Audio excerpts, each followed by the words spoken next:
और इस बीच लखनऊ से एक और बड़ी खबर सामने आ रही है। बीबीडी यूनिवर्सिटी कैंपस की कैंटीन में एफएसडीए का छापा देखने को मिला है। एफएसडीए ने कैंटीन में चाय का नमूना लिया है। एफएसडीए ने और भी कई नमूने इकट्ठे किए हैं। बीबीडी की 100 से ज्यादा छात्राएं फूड पॉइजनिंग की शिकार यहां पर हुई थी और यही वजह है कि यहां पर खानों के सैंपल लिए गए हैं। खासतौर पर चाय के सैंपल यहां पर लिए गए हैं, साथ ही अन्य खाने पीने की चीजों के भी सैंपल लिए गए।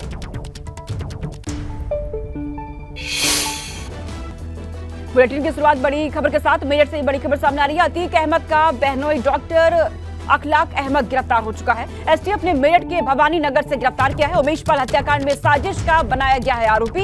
अतीक के बहनोई पर आरोपियों की मदद करने का आरोप है। डॉक्टर अखलाक को लेकर के अब पुलिस रवाना भी हो चुकी है। उमेश पाल हत्याकांड में साजिश का आरोपी बनाया गया है यहाँ पर अतीक अहमद के बहनोई को।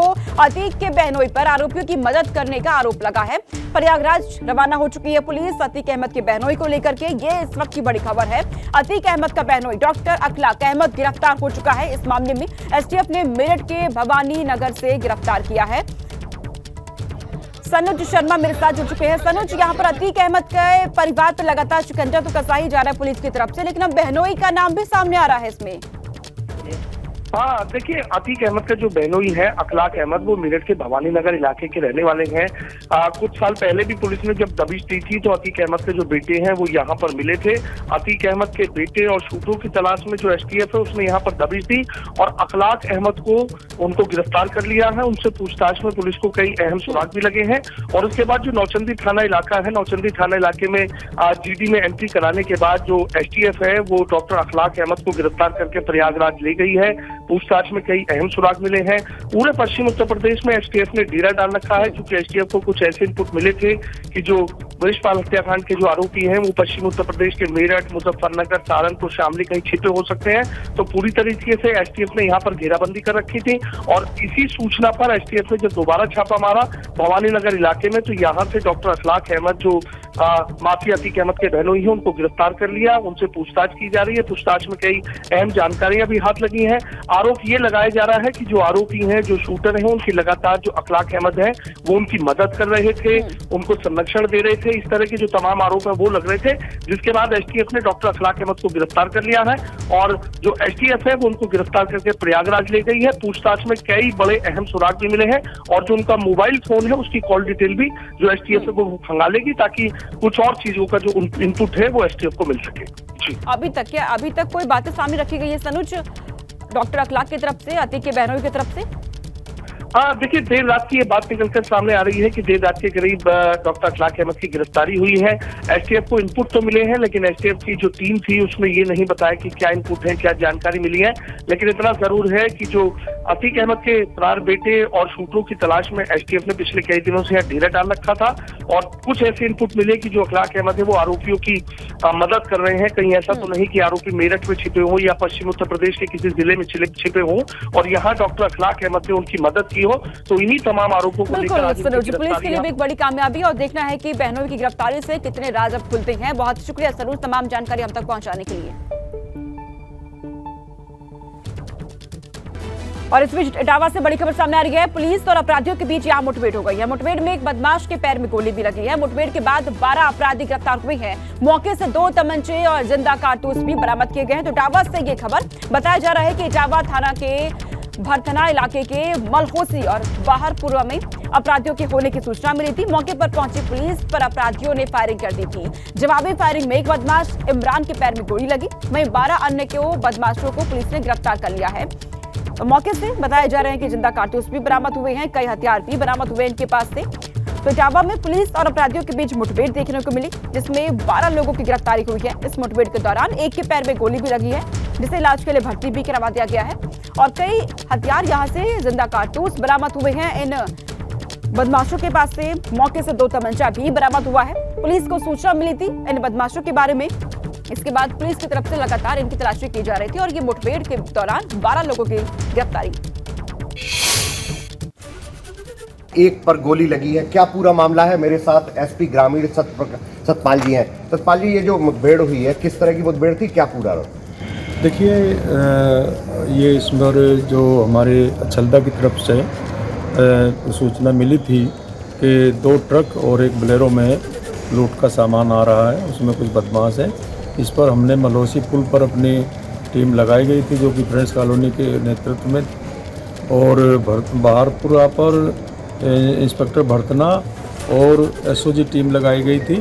घेरा डालकर इन्हें पकड़ने की कोशिश की गई, तो जो आगे सबसे आगे बोलेरो चल रही थी, बोलेरो से बदमाशों ने फायरिंग करने की, जिसमें कि अपना बचाव करते हुए जवाबी फायरिंग में एक बदमाश घायल हो गया है और शेष बदमाशों को पकड़ लिया गया है। इसमें कुल 13 अभियुक्त पकड़े गए हैं और 2 ट्रक सामान। कैमरामैन अमोल कठेरिया के साथ अमित मिश्रा, एबीपी गंगा, इटावा। और अब खबर महाराजगंज से सामने आ रही है। पुलिस और पशु तस्करों के बीच यहां पर मुठभेड़ हो गई है। पशु तस्कर के पैर में यहां पर गोली भी लगी, एक कांस्टेबल इसमें घायल हुआ है। परिंदार रोड से निचलौल की और ये सभी तस्कर भाग रहे थे। इसी दौरान मुठभेड़ यहां पर हुई है। गिरफ्तार अपराधी कलामुद्दीन पर 9 मामले पहले से ही दर्ज है। तो महाराजगंज से ये खबर, जहां पर पुलिस और पशु तस्करों के बीच मुठभेड़, पशु तस्कर के पैर में गोली लगी है। हालांकि इस दौरान एक कांस्टेबल भी घायल हुए हैं, ये भी जानकारी सामने आ पाई है। तो पुलिस और पशु तस्कर के बीच यहां मुठभेड़ देखने को मिली है। कोतवाली क्षेत्र के बौलिया राजा गांव के पास ये मुठभेड़ यहां पर हुई है। गिरफ्तार अपराधी पर पहले से ही 9 मुकदमे भी दर्ज है। पशु तस्कर के साथ यह मुठभेड़ देखने को मिली है, गिरफ्तारी भी हुई है। पशु की तस्करी लगातार इनकी तरफ से की जा रही थी, जिसकी सूचना पुलिस को मिल रही थी। इसके बाद तलाशी लगातार हो रही थी, पुलिस की तरफ से ली जा रही थी और अब यहां पर मुठभेड़ हुई है पशु तस्करों के साथ पुलिस की। इस दौरान एक पशु तस्कर के पैर में गोली लगी है, तो वहीं एक कांस्टेबल भी घायल हुआ है। और अब बड़ी खबर लखनऊ से, बकाया पैसे मांगने गए सिरफिरे ने हमला कर दिया। मालिक की बेटी को सिरफिरे ने चाकू मार करके घायल कर दिया। रोकने की कोशिश कर रहे युवक को भी यहां पर घायल कर दिया गया सिरफिरे की तरफ से। तो ये खबर लखनऊ से सामने आई है, जहां पर बकाया पैसे मांगने गए सिरफिरे ने यहां पर हमला कर दिया युवक पर, और साथ ही मालिक की बेटी को भी सिरफिरे ने हमला करके घायल कर दिया। मालिक की बेटी पर भी हमला यहां पर किया गया, चाकू से हमला किया गया सिरफिरे की तरफ से। और जब दूसरे युवक की तरफ से रोकने की कोशिश की गई तो उस पर भी यहां हमला किया गया। पुलिस ने आरोपी दीपक कुमार को मौके से गिरफ्तार कर लिया है। थाना ठाकुरगंज क्षेत्र के मुसाहिबगंज की ये पूरी वारदात है, जहां पर बकाये पैसे मांगने को लेकर देखा गया सिरफिरे ने हमला कर दिया। मालिक की बेटी ने जब पैसे मांगे तो सिरफिरे की तरफ से चाकू से वार यहां पर कर दिया गया, और जब बेटी को बचाने की कोशिश की गई दूसरे युवक की तरफ से, तो युवक पर भी हमला सिरफिरे की तरफ से किया गया। रुख करते हैं इस वक्त आ रही बड़ी खबर का। लखनऊ से बड़ी खबर है, गोमती नदी में कूदा राहुल नाम का युवक। गोताखोरों की मदद से युवक की तलाश जारी है। मौके से बाइक और एक मोबाइल बरामद किया गया है। नदी में कूदने के कारणों का फिलहाल अभी तक कोई खुलासा नहीं हो पाया है। तो मौके से फिलहाल बाइक और एक मोबाइल बरामद हुआ है। शाहनगर रोड, हजरतगंज, लखनऊ का रहने वाला है युवक राहुल, जिसने नदी में छलांग लगा दी है। हालांकि नदी में कूदने का कारण क्या रहा, ये फिलहाल साफ नहीं हो पाया है। गोताखोरों की मदद से युवक की तलाश वहां पर की जा रही है। गोताखोर जो कि राहुल नाम के इस युवक की तलाश कर रहे हैं। गोमती नदी में राहुल आर्य ने छलांग लगा दी है, वहां कूद गया है। इसके पीछे की वजह क्या है, ये फिलहाल साफ नहीं है। और इस बीच कानपुर से खबर मिल रही है। कानपुर में रफ्तार का कहर देखने को मिला है। ट्रेलर और डंपर में जोरदार टक्कर हो गई। हादसे में दोनों गाड़ियों में भीषण आग लग गई है। स्थानीय लोगों ने पुलिस को हादसे की सूचना दी और मौके पर फायर ब्रिगेड भी पहुंची। आग पर काबू पा लिया गया, लेकिन ये आग इतनी भयंकर लगी, विकराल रूप आग ने धारण कर लिया। ये तस्वीर आपके सामने कानपुर से आई है। ट्रेलर और डंपर के बीच जोरदार टक्कर, और टक्कर इतनी जोरदार ये रही कि भीषण आग यहां पर लग गई। वहां पर मौजूद आसपास के लोगों ने, स्थानीय लोगों ने पुलिस को सूचना दी, दमकल विभाग को सूचना दी। मौके पर फायर ब्रिगेड की टीम पहुंची और आग पर काबू पाने का प्रयास किया गया, लेकिन जिस तरीके से ये आग लगी और ये भीषण टक्कर यहां पर हुई, ये भयंकर आग यहां पर लगी और आग ने देखते ही देखते विकराल रूप धारण कर लिया। ऊंची ऊंची लपटें यहां पर देखिए और धुएं का गुबार नजर आ रहा है। आसपास के लोगों ने पुलिस को सूचना दी, मौके पर सभी पहुंचे और आग को बुझाने का प्रयास किया गया।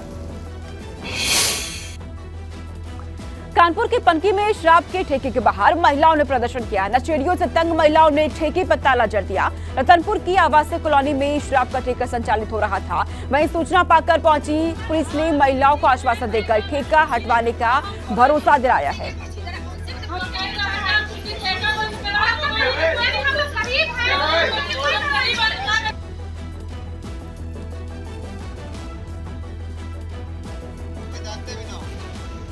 कोई आया